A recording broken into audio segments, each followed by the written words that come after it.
Hello everyone, my name is Paola Mathe. I am the founder and creative director of Fanm Djanm. Welcome to Rapid Wednesday, a monthly conversation series recorded live in our storefront in Austin, Texas.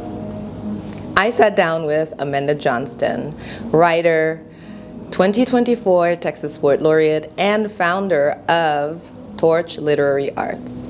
We discussed the challenges of running a nonprofit, finding her voice as a poet, the retreat she is hosting for Black female writers in Austin this summer, and gentle accountability.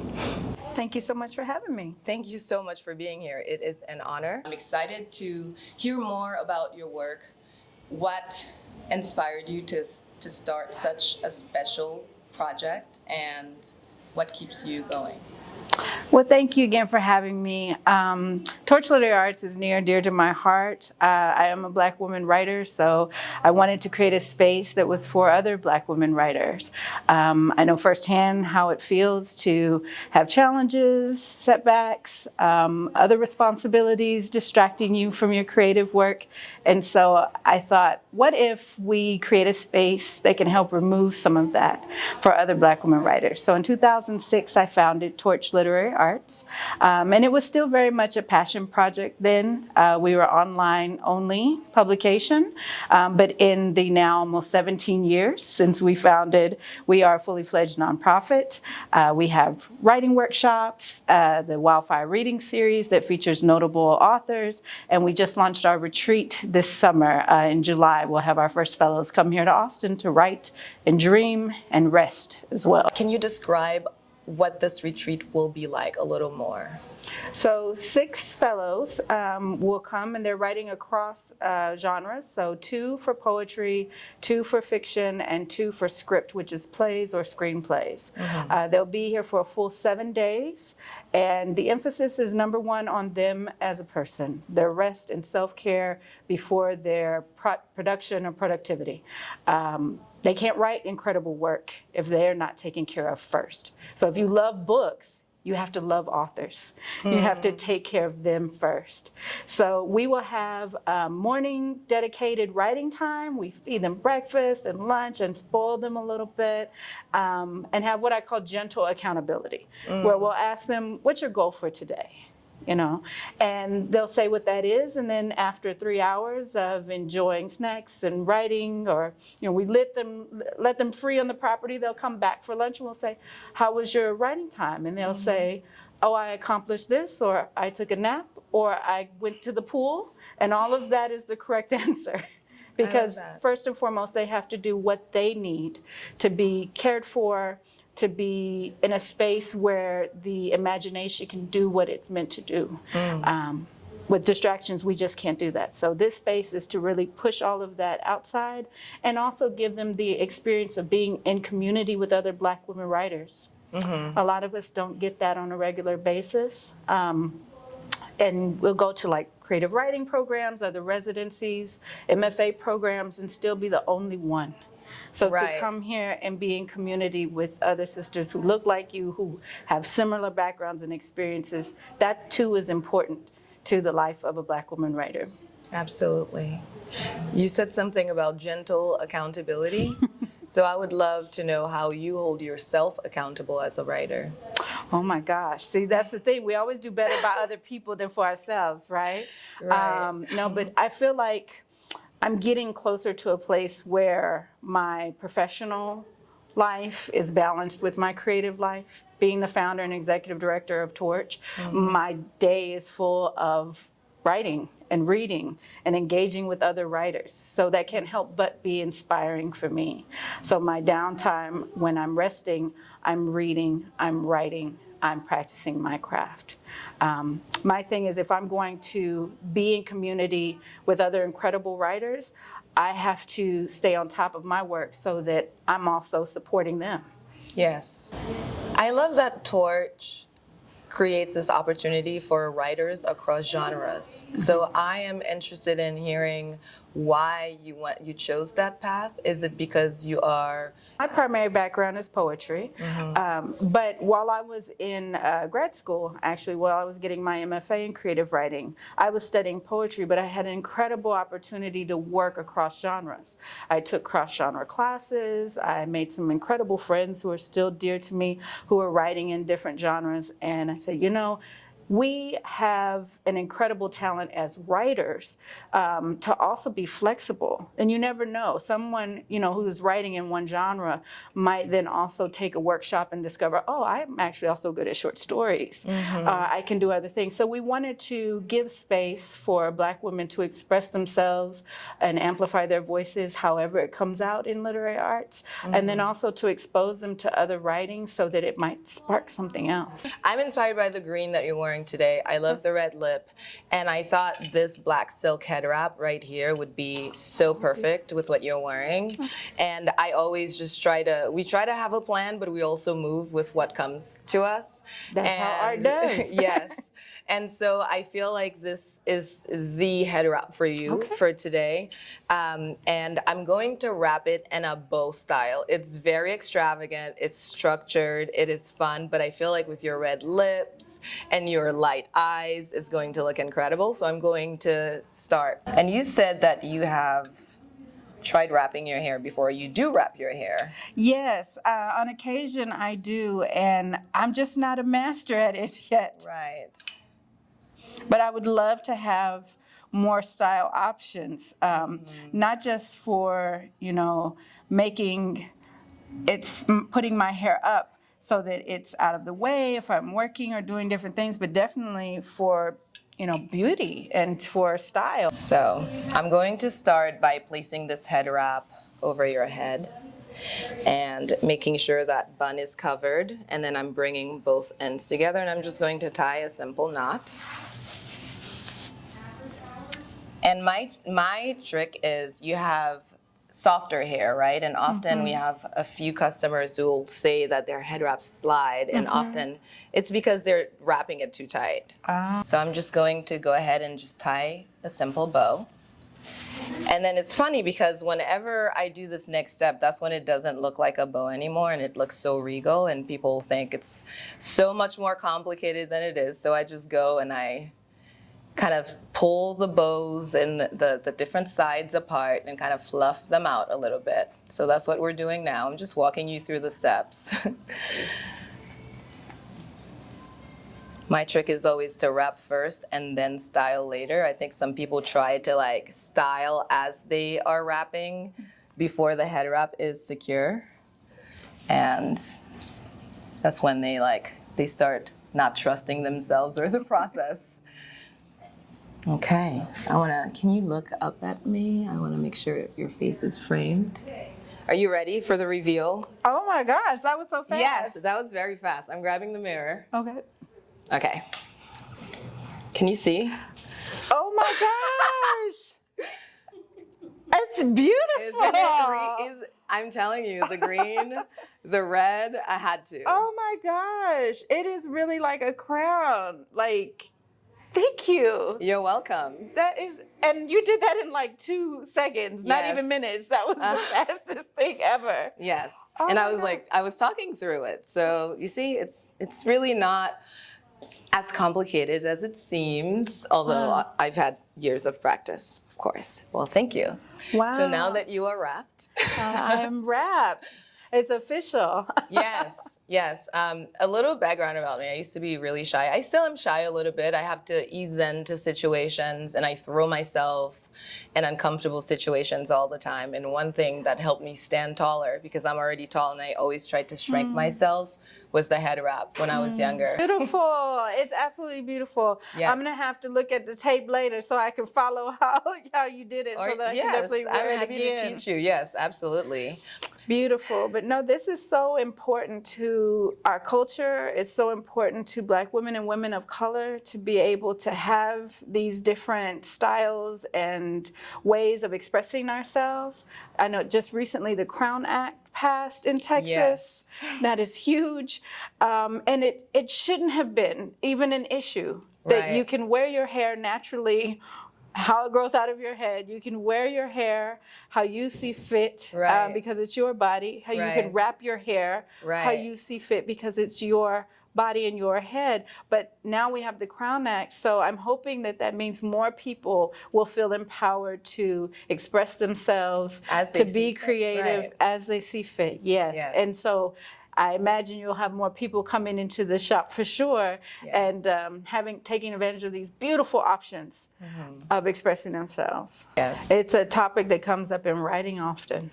So reading submissions and just reading literature by Black women authors in general, there will undoubtedly be a moment where hair is at the center of a scene or subject or, an experience, because you can't show or express the true representation of Black women's lived experiences without addressing how they interact with their hair. That's true. Yes. No matter where they are or who No they matter are. where they are, who they are, what their background is. Right. Hair is so important because it's not just personal. The personal is political. Yes. Again, evident by the Crown Act being passed just now in Right. 2023. I remembered when I was in college and when I started truly wrapping my hair all the time, someone asked me if it was a political statement.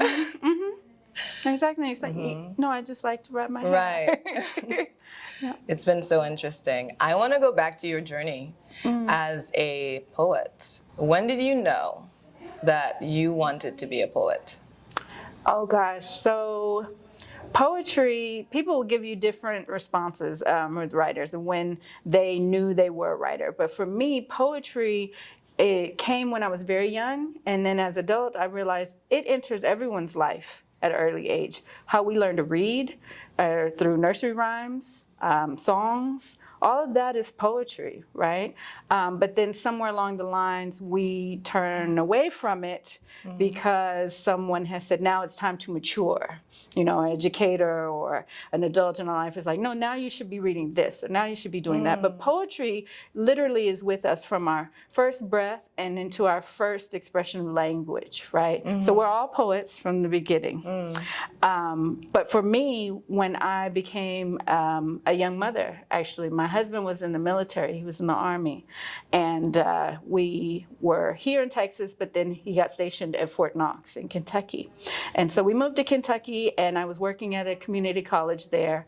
And it was a definite change from living in Austin to then living in this small town in Kentucky. And I started writing poetry. This is a therapeutic way to deal with my feelings and loneliness sometimes. And I shared a poem with a colleague there at the college, and she said, there's something here, you should keep writing. And once she did that, it Opened all the doors. It opened every single door. I joined a writing community there at the college. I started going to every open mic, every reading. I did slams. I was just like insatiable. I couldn't stop my hunger and desire to learn more about poetry, which was to learn more also about the poet within me. So I continued writing. I was accepted to the Appalachian Poets, who are an incredible group of poets in Kentucky. The first and second Black Poet Laureates are Appalachian poets, Frank X. Walker and Crystal Wilkinson. And they encouraged me and taught me so much. In college, I took one creative writing class before my MFA. I learned That's incredible. working with other poets who not just saw my work, but saw me. And that, for me, was an incredible experience to be able to practice and learn my craft with other Black poets. So with them supporting me, I knew I could continue. I could do anything, right? Right. So they encouraged me to apply to another organization called Fanm, which I did, and I was accepted to their fellowship. And then I stayed with them for 20 years now. I did 3 years as a fellow, a writing fellow. I ran their retreat for over a decade. And the last 3 years, I was on the board of director and board president. And Fanm is an incredible organization, national and international, Black poets come to the retreat every summer to study with literally the best poets of our time, and then go back and share that knowledge with their community. So poetry has always been with me. I've always been a poet, but I have had the incredible blessing and good fortune to have amazing poets around me and see it in me too. Right. I love what you say about poetry. It's almost like you're saying poetry is keeping in touch with your inner child because, right? Yes, Is the play, the discovery, the excitement behind when you're reading something. Still to this day, when I write something or read something that I get really excited about, I run to my husband and I'm like, you got to hear this. You've got to listen to this. I've got to show you this. That excitement and pure joy that comes from the creation. We all have that in us. We just have to hang on to it and nurture it. Right. What makes you feel confident? Oh, what makes me feel confident? I would say, one, when you look good, you feel good. That does always help with confidence. So what that really is, though, is taking care of yourself. You know, what do you need to feel good in your skin, to feel good in your space? You start first with that, and you can walk into any room. You can show up anywhere. Another thing that helps me with my confidence is also remembering reality. Our fear comes from our imagination, the imagined what if. But always, every time, the reality is so much stronger than that, and it's what you've already done. It's who you already are. I had my therapist actually say to me, she said, you know, you can't become what you already are. And when she said that, it just opened up so much space, and it helped me with my confidence, because I said, you know, from then on, I could say, I'm not becoming a poet, I already am. I'm not becoming a nonprofit founder, I already am. I would like to go back to Torch. What would you say is the most challenging part about running a nonprofit? Oh my gosh. I think we said this a little earlier too. The business. It is a nonprofit business, emphasis on business. And sometimes people forget that when they hear that it's a nonprofit. Oh, that sounds like you don't need that much money. I need the same funding that a for-profit business gets, because if you have employees, they need to be paid. They need to be supported. If you are doing things in service to the community, you need funds to support that community. Absolutely. You're not doing things for free because it's a nonprofit. So having to continually remind just society in general that nonprofits need the same support as for-profit businesses is sometimes a struggle. However, I will say we relaunched in 2022, and the response has been amazing. So people see Torch, they see the good and the work that we're doing for Black women writers, and are showing up to support. Yes, as they should. As they should. Yes, I remind folks too, is like, if you, again, like I said earlier, if you love books, you have to love authors. If you love Toni Morrison's work, you have to support the Black women writers who are still here doing the work now. In her legacy, in her name. You know, it's not one offering. You love Nikki Giovanni, support a younger poet. You love Maya Angelou, support a younger poet. There's so many incredible writers, but if we're not nurturing and providing ways for them to develop their craft, we are, especially Black women, at threat of erasure. Yes. So what advice or insight would you offer someone who's just beginning their journey? Because you mentioned, you know, you could be any age. You could be fresh out of college, or maybe younger, or maybe older, because I do believe that, you know, it's never too late to try. Never too late. Never too late at all. And that's the thing, you just said it, try. If you are interested in writing, if you love reading, and you think to yourself, you know, I have a story to tell, which everyone does, write it down. Write it down. What you do with it later is up to you. If you want to revise it, see about publishing it, doing something with that story, you can. But you can't do that if you don't put it down first. So get your story out. Get it down on paper. Have it. And then let it speak back to you. It'll tell you what else it needs. And that was my story. Like I said, I wrote those first poems in Kentucky and shared them with one coworker, one friend. And now, here I am. It's beautiful. One more question, and maybe we can open it up to the huge audience we have in front of us. What do you think makes a strong writer? A strong writer is always a strong reader. They're reading constantly, all types of things. Because as a writer, our tools are words. You don't have to be a professor in chemistry to use different words and vocabulary from that profession to inform a story or a moment in a poem. So reading a diverse group of works is going to always strengthen and build your vocabulary. Yes. So read. And the more that you read, you'll understand your voice more, what you're attracted to. How would you have done that differently? Yes. You'll get granted permission, like, oh, I didn't know I could write that way. Yes. But then when you see someone else did, maybe it'll inspire something in you. So first and foremost, you're reading. You're reading all the time. And then as far as the writing practice, you have to figure out what that is for yourself. There are some people that'll say, you should be writing every single day. That is not my practice. That's not what I do.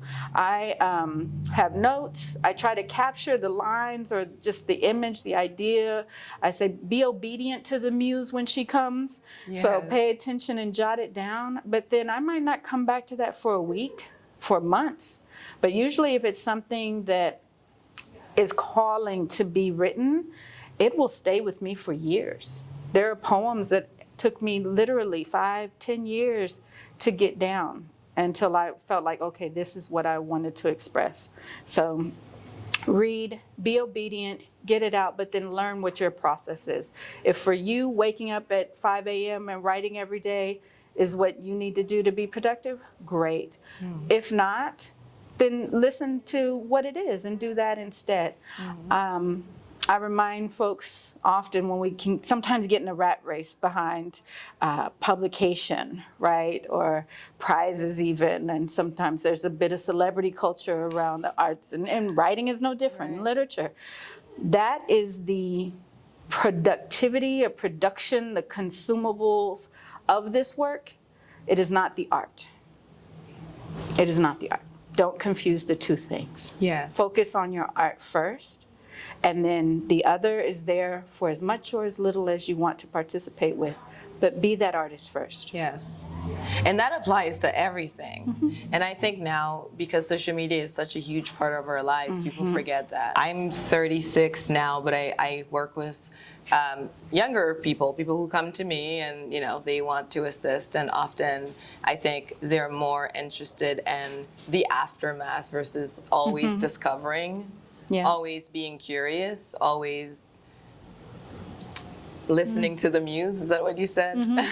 I think there are a lot of aspiring, emerging writers, and it's important to know that focusing on reading is a major part of the work. It's huge. Another friend once said, publication is cheap. You can get published.